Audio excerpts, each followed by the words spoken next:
असुरांचा नाश करण्यासाठी विष्णू देवाने वेगवेगळे रूप घेतले आणि असुरांचा नाश केला, सत्याचा विजय झाला. पण कधी कधी विष्णू भगवानही हतबल झाले आणि मग त्यांनी आवाहन केलं आदिमायेला.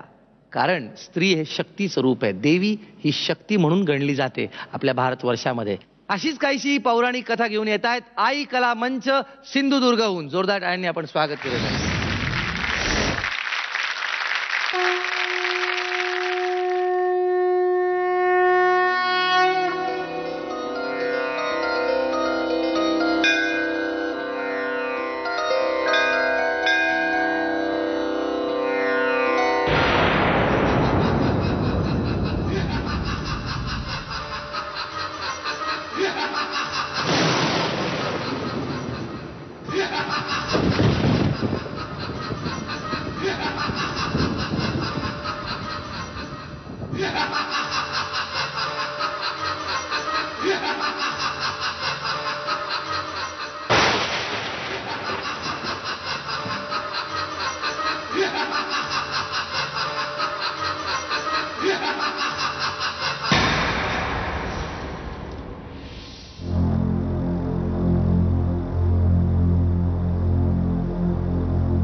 देवी धाव, देवी देवी पाव, देवी अवतार घे, माय माऊली अवतार घे, या दृष्टापासून आम्हाला वाचव देवी. सजीवांचा संहार कर देवी, सजीवांचा संहार कर. वाचव देवी, वाचव, याचा नाश कर. अवतार घे म्हणतोय देवी, अवतार घे. नाश कर याचा, नाश कर याचा देवी, नाश कर.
भारी तुझ विण संसारी, अनाथ नाथे अंबे करुणा विस्तारी.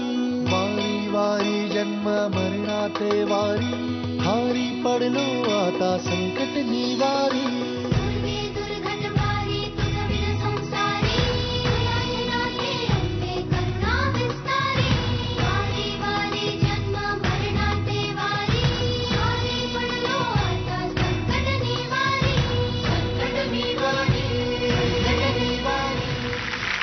आधी मी मुग्धाला विनंती करेन की तिने बोलावं. छान झाला प्रयोग, पण मला जेवढी छान सुरुवात झाली ना, तेवढा शेवट जरा तुम्ही पसरवला असं मला वाटलं.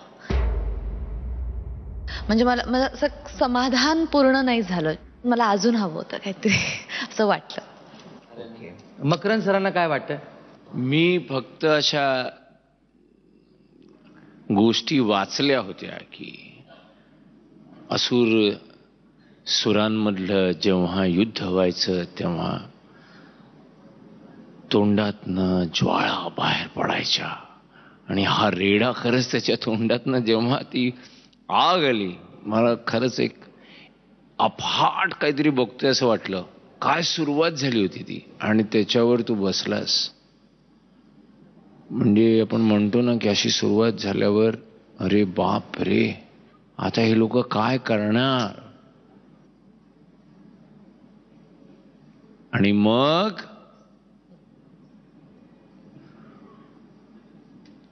मी खुश नाही झालो.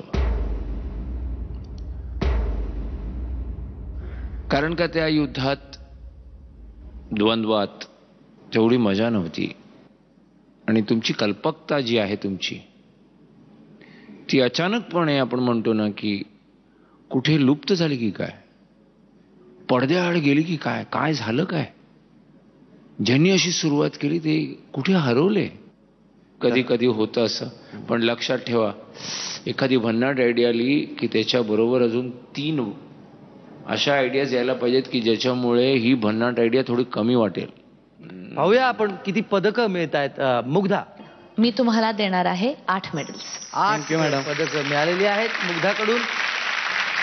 मकरंद सर, 8 पदक. 8 आणि 8 16 पदकं मिळालेली आहेत. धन्यवाद.